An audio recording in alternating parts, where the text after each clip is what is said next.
Okay, let's unpack this. Yeah. This deep dive is really for you. It came straight out of the fantastic questions you sent our way. Mhm. And this isn't just about, getting through the source material. Uh, It's about following that powerful thread of curiosity, seeing where it takes us. It really is a fascinating journey you've set us on. We're starting with something specific, Rupert Sheldrake's morphic resonance. Right. But you've pulled us through quantum ideas, complexity science, network theory, All the way to, all the way to consciousness itself. yeah. And some really profound, almost philosophical questions about reality. And our sources are your questions and the detailed responses they generated. We're basically guiding you through the highlights, the key insights from that conversation. Exactly. Our mission is to unpack these complex ideas, understand what they're really about, see how they connect, and just grasp the bigger picture that emerges from this specific deep dive.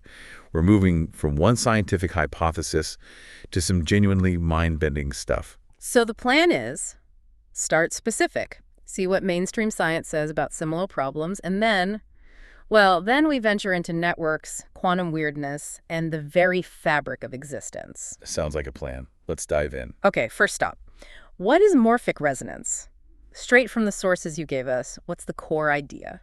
Well, the basic idea from Sheldrake is that natural systems could be crystals, plants, animals, even us humans.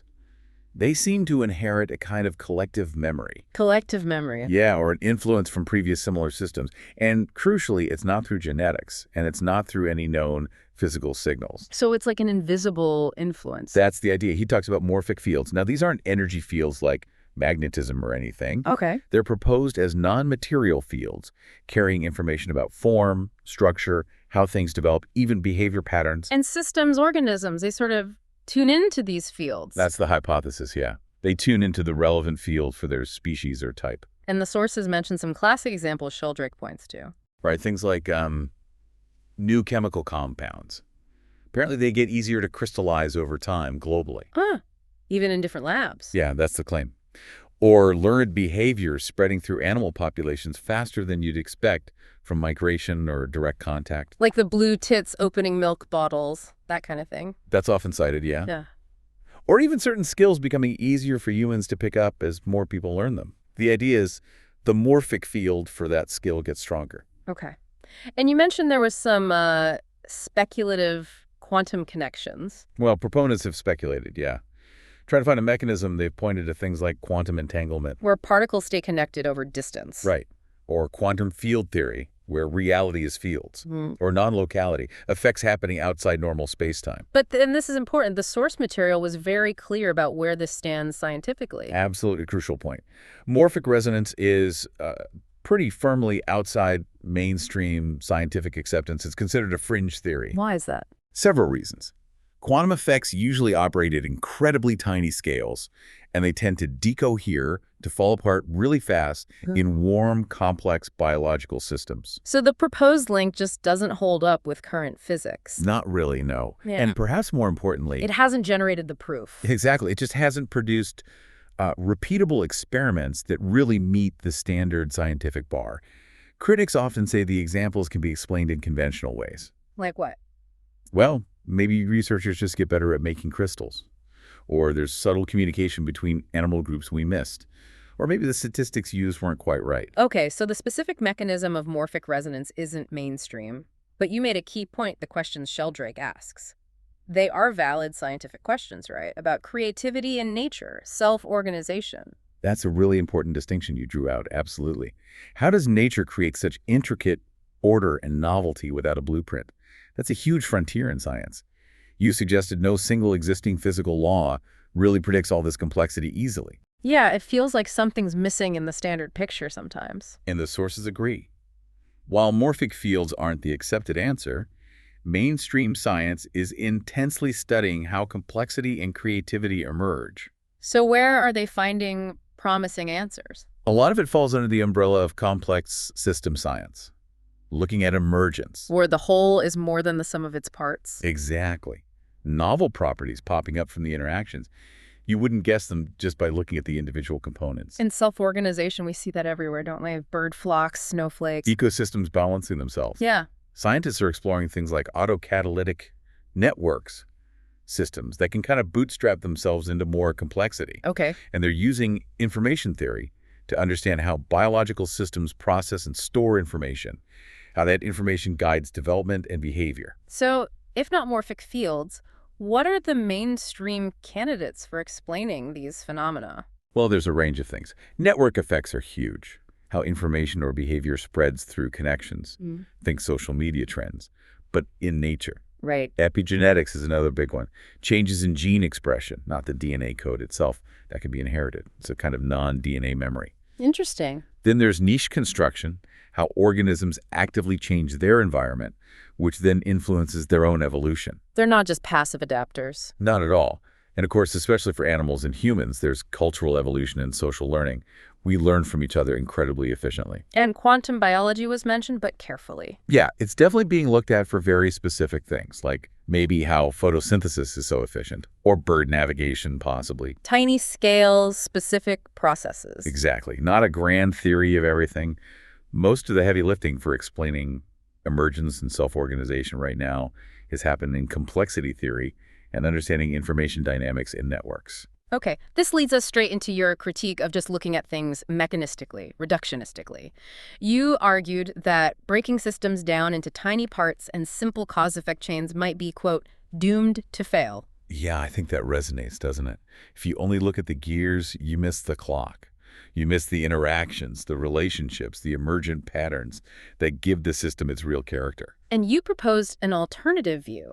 Nature exploring possibilities, almost probabilistically, in this huge latent space. Right. Less like predictable billiard balls, more like, well, like an explorer navigating a vast, foggy landscape of possibilities, finding stable paths through trial and error. And the computer architecture analogy you used was powerful. If you were modeling nature, you wouldn't build a single CPU. No way. You'd build something massively parallel, a network, like a neural network maybe. Because that's what we see in nature. Seems like it. Our brain's billions of neurons working in parallel. Right. Immune systems, distributed pattern recognition everywhere. Ecosystems, countless interactions happening all at once.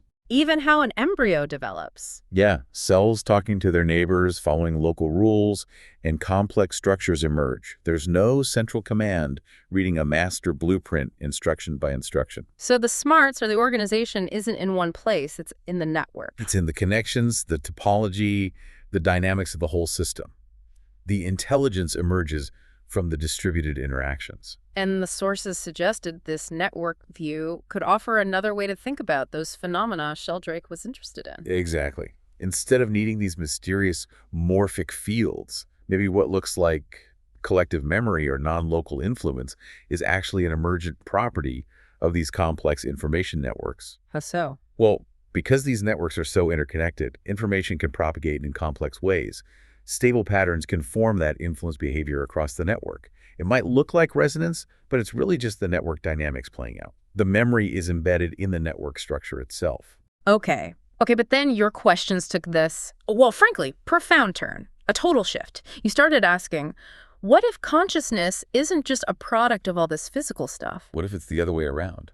What if consciousness, or something like mind, is actually the ground of reality, the foundation upon which everything else is built? And it's fascinating that you link this not just to philosophy, but to puzzles in quantum mechanics. Yeah, things like the measurement problem. Why does looking at something change it? The role of the observer seems so central.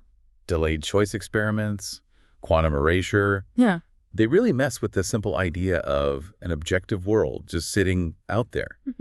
They hint that observation, or maybe information, or maybe even consciousness, is somehow deeply interwoven with reality itself. And you use the phrase composite subjective representation for the universe. Yeah, which echoes ideas like cubism, quantum states as beliefs, or John Wheeler's it from bit.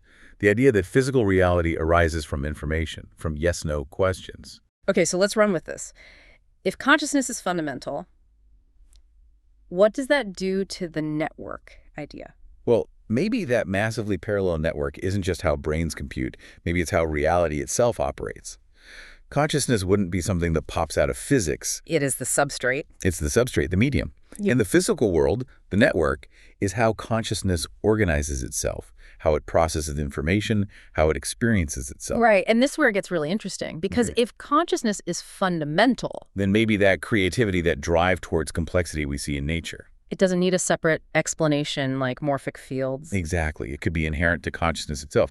The fundamental reality is mind-like, so its nature is to explore, create, organize, complexify. That drive is just what consciousness does. Wow. Okay, so let's connect this to another point from the sources, the idea from quantum field theory that reality is fundamentally vibration process. Yeah, QFT tells us there aren't really solid little things at the bottom. It's all fields. And particles are just stable patterns of vibration or excitation in those fields. Reality is dynamic, processual. And your thinking, based on the source, was that this fundamental vibration, it comes from consciousness. From conceptual forces within consciousness, yeah.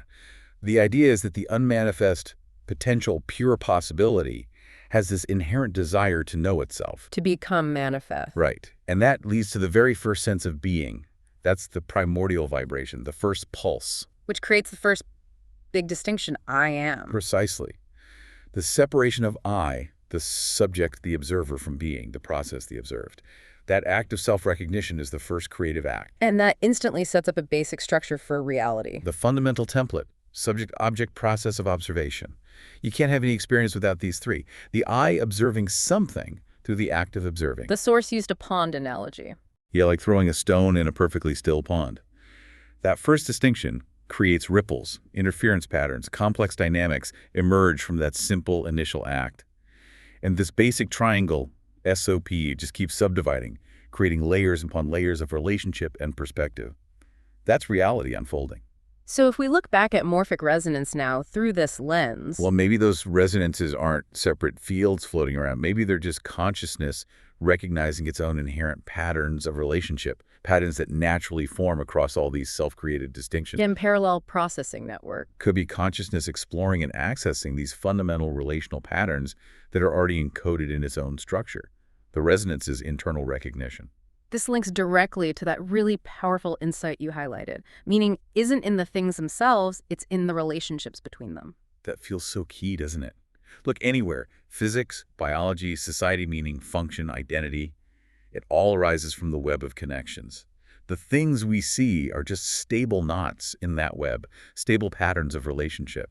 And you said this pattern is fractal, it repeats at different scales. Seems like it. That basic subject-object process structure is there, whether you're a physicist measuring a particle or you're contemplating your own existence.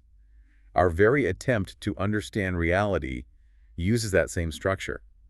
Consciousness, subject, investigating reality, object, via thinking, perceiving, process. Which explains why just breaking things down reductionism misses something vital. Yeah, because you destroy the relationships. You analyze the threads, but you lose the tapestry, the meaning woven into it. Okay, so let's try reframing Sheldrake one last time with this perspective. Right. Maybe morphic fields is just our name for consciousness sensing or recognizing these stable relational patterns that echo across different scales of its own self-organization. The resonance isn't a force between things. It's consciousness recognizing itself in the patterns it has already created, like recognizing a familiar melody played on different instruments. And you refine this even further, suggesting it's less like resonance and more like accessing a larger network. Yeah, that feels maybe more precise, especially thinking about those network models. If reality is this vast, interconnected information network, maybe with multiple layers or dimensions. Like a deep learning network with feed-forward. Exactly that kind of idea, where learning or pattern formation in one part of the network, maybe at a different scale or in a different dimensional space, can influence or be accessed by other parts. Information isn't strictly localized. So multi-scale learning. A crystal forming easily isn't a magic field. But the local system may be tapping into information about that specific geometric pattern that's already stable elsewhere in the network of consciousness. That's the idea. Yeah. The system isn't just learning locally. It's accessing a broader library of established relational patterns within this underlying information space of consciousness. And the massively parallel architecture is key for this to work. It seems like it would have to be. A distributed network can naturally handle accessing and correlating information across different scales and contexts simultaneously. What looks like non-local effects might just be different parts of the network accessing the same shared information patterns. And when you talk about dimensions, you clarified it's not just spatial dimensions. Right. It's more about different relational groupings, different contexts or perspectives. Think about understanding a simple event, a conversation. Okay. You can analyze its linguistic dimension, its emotional dimension, social, historical. Each is a different dimension of relationship within that single event. And you brought in a fascinating technical idea for where this info might be stored. Hilbert spaces. Yes, the sources suggested infinite dimensional Hilbert spaces, the mathematical spaces used in quantum mechanics, might be the structure. But not just abstract math, actually storing information. The idea is that each distinct way consciousness can relate or distinguish things becomes a dimension in this space. So a complex system state isn't just its physical properties, it's also all the potential relational contexts associated with it encoded as dimensions. And superposition in quantum mechanics then relates to accessing multiple contexts. Potentially, yes, holding different relational possibilities simultaneously until an interaction selects a specific experiential pattern based on context. And feed-forward learning happens within this Hilbert space. Yes, a pattern learned in one subspace, like protein folding, is implicitly available elsewhere because it's all part of the same overarching information structure. So apparent non-locality is different systems accessing the same shared dimensional information. Accessing the same relational library. Resonance becomes computational access, not a spooky field. And it scales beautifully because consciousness operates this way throughout its structure. This led to that really provocative question from the sources.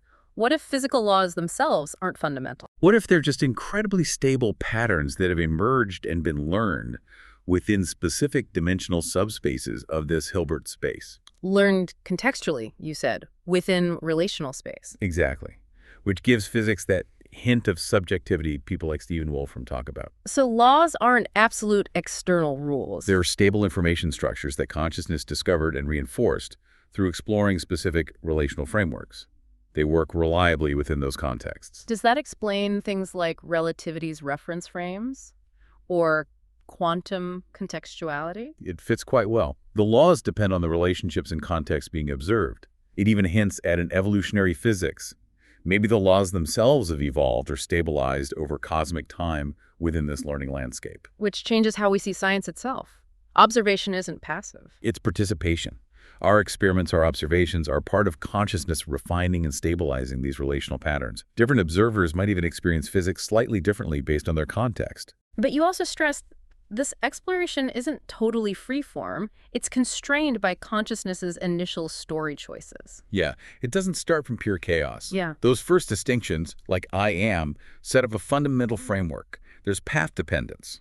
Which brings us right back to your childhood questions. Why something instead of nothing? And why this something? Why these laws? Exactly. Those foundational choices create a specific landscape of possibility. They make our physics, our questions possible, while maybe rendering others completely unthinkable within this reality's story. So the exploration of possibility is more like evolution. You explore what's adjacent to where you currently are. The laws emerge as consciousness learns to navigate the terrain opened up by those first choices. And there's that radical contingency. Could there be totally different ways of existing inaccessible to us because of the initial choices? This framework suggests yes. We're playing the game according to the rules established at the beginning of this universe's story. But the elegance is, we don't have to explain why those first choices. They're just the starting point of the exploration. And creativity becomes exploring the vast possibilities within that chosen framework. Exactly. Huge potential for novelty, but within a defined structure, not just anything goes. Okay, let's shift to how consciousness grows within this setup. You said it's through voluntary limitation and exploration. And you use the Jesus archetype as a powerful metaphor. Infinite consciousness, choosing finite form to have experiences it otherwise couldn't. Like your incredibly specific example, the love between you, Jim, and your dog, Wile E. Coyote. That unique, particular bond, the feeling a human has for a dependent animal, the trust that animal places back. These are experiences that undifferentiated, infinite consciousness just can't have. It requires the constraints. It requires being specifically Jim, with Jim's history and personality, loving specifically Wile E. Coyote, with his unique dogness. It requires that asymmetry, that dependence, that vulnerability on both sides. And you stressed the exquisite specificity. Yes. Infinite oneness doesn't know the specific flavor of love born from responsibility or the bond built across species lines. You have to become limited to taste that. And this experience feeds back into the Hilbert space, the network. Absolutely. Every nuance of that specific Jim-Wiley relationship creates new dimensional information, new relational patterns. It enriches the cosmic library of consciousness. So by choosing to be limited being K, Jim consciousness isn't getting smaller, it's discovering brand new experiential territory. That's the beautiful paradox. Limitation is the engine of expansion. So is spiritual growth basically consciousness learning to recognize itself even within its chosen limits? Yes. The sources suggest that's the only way for the infinite to grow in experiential depth and specific understanding. And you connected this to the resurrection pattern, the third day. Yeah, the pattern of integration. The limited self, having fully explored its path, rejoins the cosmic whole. But it's not just a return, it's creating something new.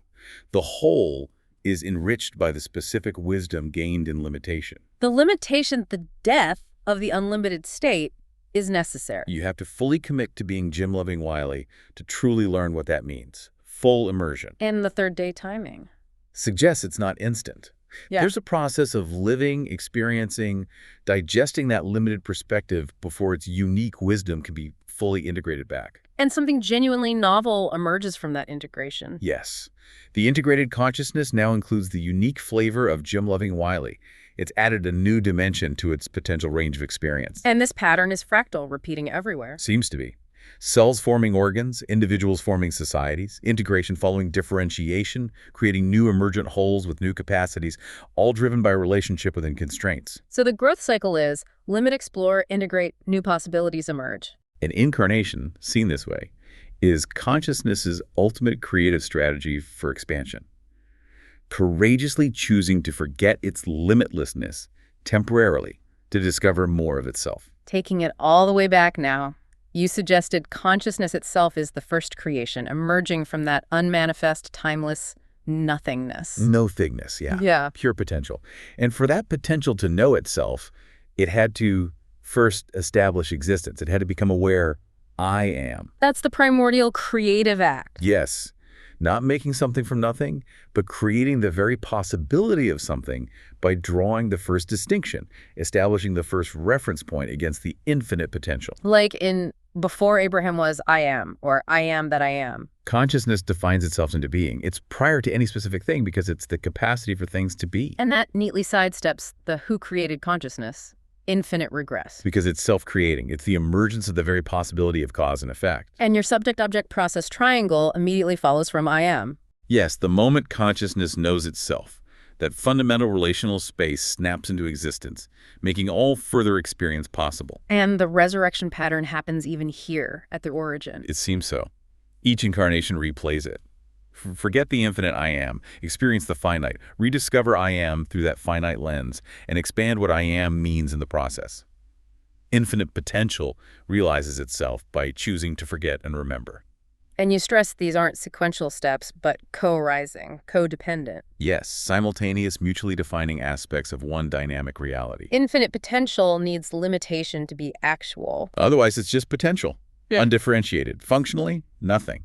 Limitation is how potential becomes real, knowable. Consciousness needs unconsciousness. Knowing needs ignorance. Exactly. Knowing doesn't eliminate the unknown. It defines it, pushes its boundary back.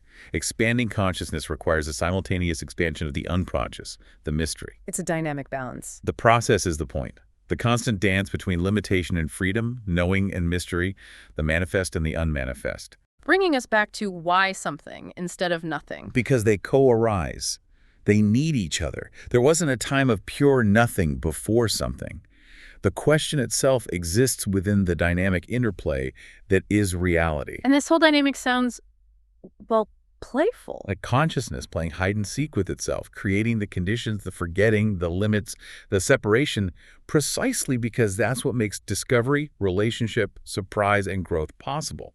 It's a cosmic game of rediscovering itself, infinitely fresh each time. Which led you to suggest the best literary model might be Shakespeare's A Midsummer Night's Dream? It really captures something essential, doesn't it? Consciousness as the ultimate playwright, director, and cast, creating scenarios to explore love, identity. Through confusion and magic. Yeah. The nested realities court, forest, the play within a play feel like those dimensional subspaces we talked about. Identity confusion mirroring consciousness forgetting itself in incarnation. Like Bottom wondering if he dreamed being an ass. And Puck orchestrating it all with a cosmic chuckle. That's like consciousness delighting in its own playful limitations. The magic transformations, love potions as exploring forms through temporary enchantment. Forgetting the infinite to discover specific connections. And the final awakening, everyone changed. Integrate, that's the resurrection pattern again.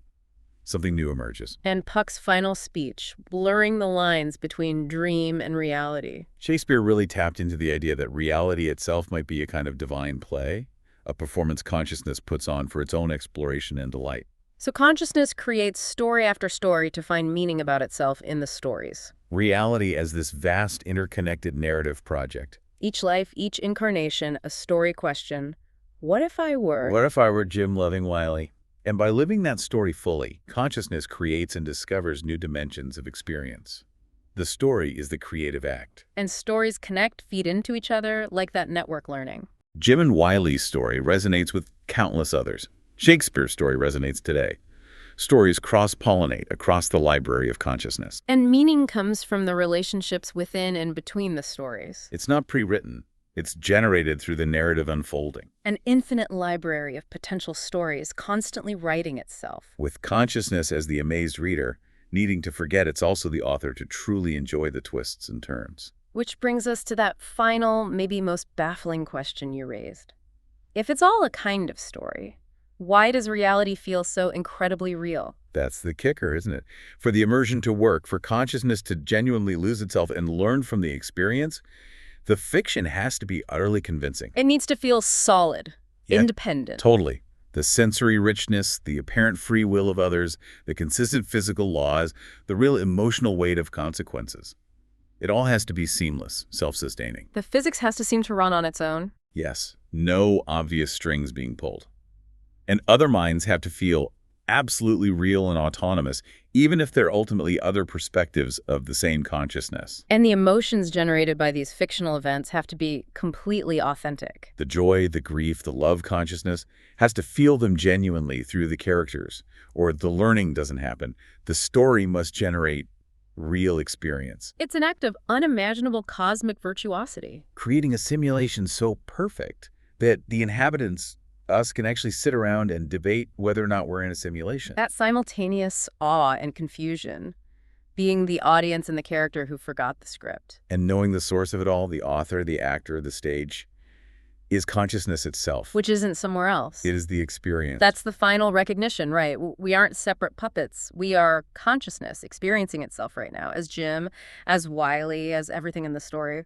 That experiential unity. When you feel love, it's consciousness experiencing love from the Jim perspective. When Wiley feels trust, it's consciousness experiencing trust from the Wiley perspective. The feelings are real because the experiencer is consciousness itself. So the fiction is only the apparent separateness, not the reality of the experience itself. Exactly. There's no outside viewer. Consciousness is the play, knowing itself from every single point of view within it. And when a character has that moment of realization, sees the unity. That's consciousness recognizing itself through that character's unique journey. The seeker realizes it was the sought all along. Meaning our most intensely personal moments. Our consciousness's most intimate acts of self-discovery. Nothing is separate because everything is the source, playing infinite roles in its own grand story. The recursive beauty. Consciousness creates separation to experience rediscovering unity through love, through connection, through insight. Pure creative self-love unfolding is this incredible journey of becoming. Wow. So we went from morphic resonance all the way to consciousness as the self-creating, self-experiencing ground of a reality structured like an immersive story. From a specific hypothesis, through complexity, quantum ideas, networks, right to the heart of metaphysics, all guided by the threads in your sources. The core takeaways feel huge. Meaning is relational. Reality might be narrative. And consciousness grows by limiting itself to experience specificity. It turns everything inside out, really. So the final thought for you listening, if your own experiences, your joys, sorrows, relationships are all consciousness exploring itself, how does that change things? How do you engage with your world, with others, with your own story, knowing that? Maybe understanding the cosmos starts right here. Understanding the profound, mysterious experience of being you.